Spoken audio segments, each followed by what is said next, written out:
Bonjour à toutes et à tous. Donc, on se retrouve ce matin au laboratoire d'anatomie de l'université Mouloud Mamri de Tizi Ouzou à la faculté de médecine. Nous allons voir ce matin l'appareil génital mâle. Alors, vous savez tous, on l'a déjà dit en cours, que l'appareil génital mâle se divise en deux parties. Une partie intrapelvienne et une partie extrapelvienne, qu'on a l'habitude de subdiviser également en disant organes génitaux internes et organes génitaux externes. Alors, on va commencer par le commencement. On va commencer par, ici, le testicule, qui est l'organe qui fabrique les spermatozoïdes et synthétise les hormones mâles. Les testicules sont au nombre de deux. Donc, sur cette maquette, on voit le testicule gauche. Les testicules sont surmontés par l'épididyme.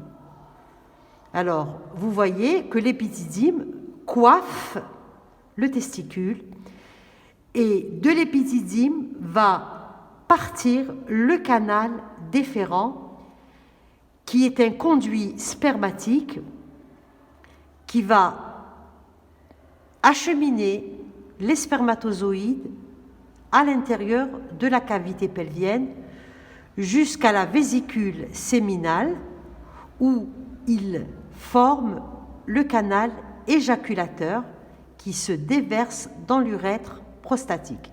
Et vous pouvez voir ici sur cette maquette la prostate en coupe sagittale.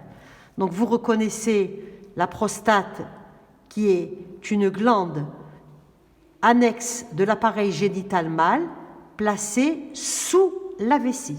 Donc voilà, vous avez ici la prostate.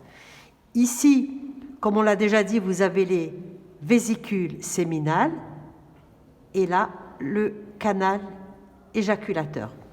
Alors, on va remarquer que la prostate va répondre aux organes de la cavité pelvienne, à savoir en arrière au rectum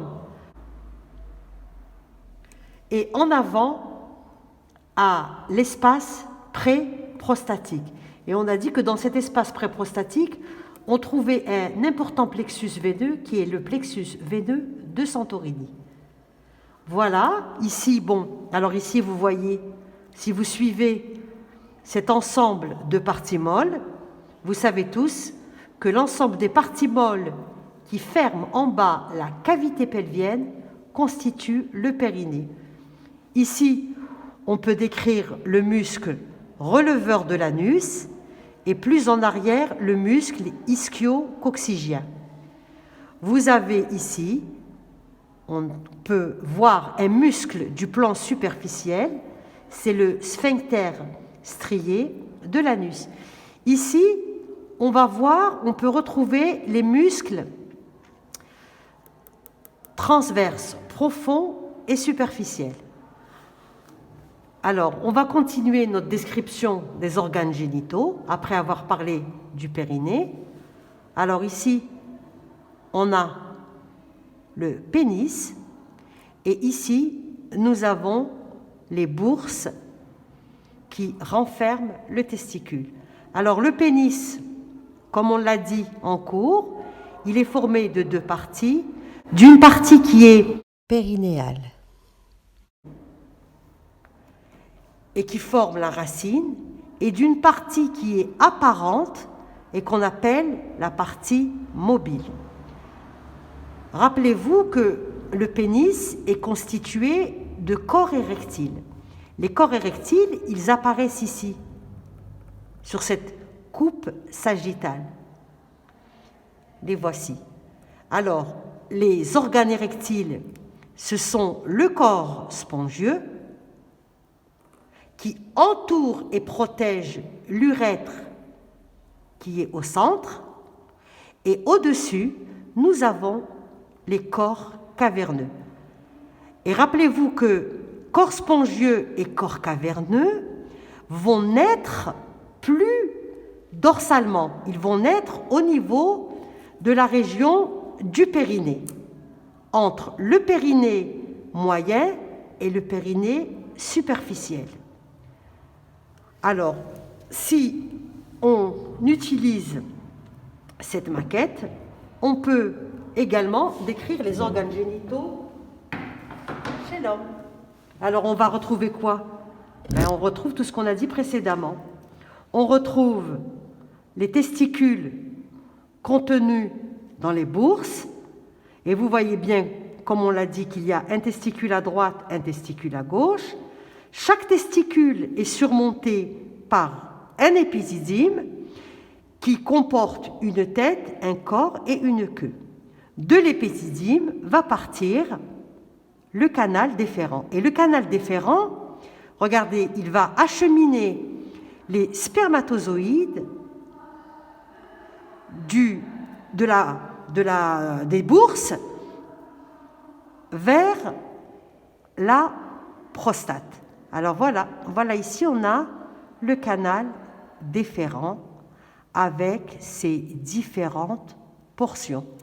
Alors on a la portion intesticulaire dans les bourses, la portion funiculaire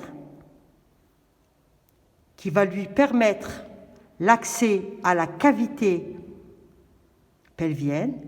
Ici, on a une portion inguinale qui lui permet de traverser la paroi abdominale et de pénétrer dans le pelvis. On a la portion latéro-vésicale et enfin la portion rétro-vésicale. Et vous voyez ici que le canal déférent et l'urétère vont se croiser latéralement.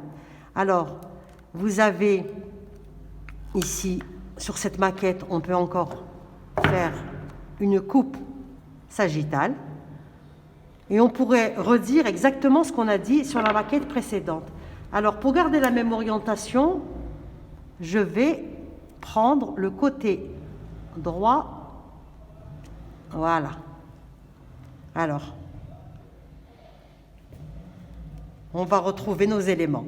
Alors, ici, vous retrouvez le testicule. On l'a dit, surmonté par l'épididyme.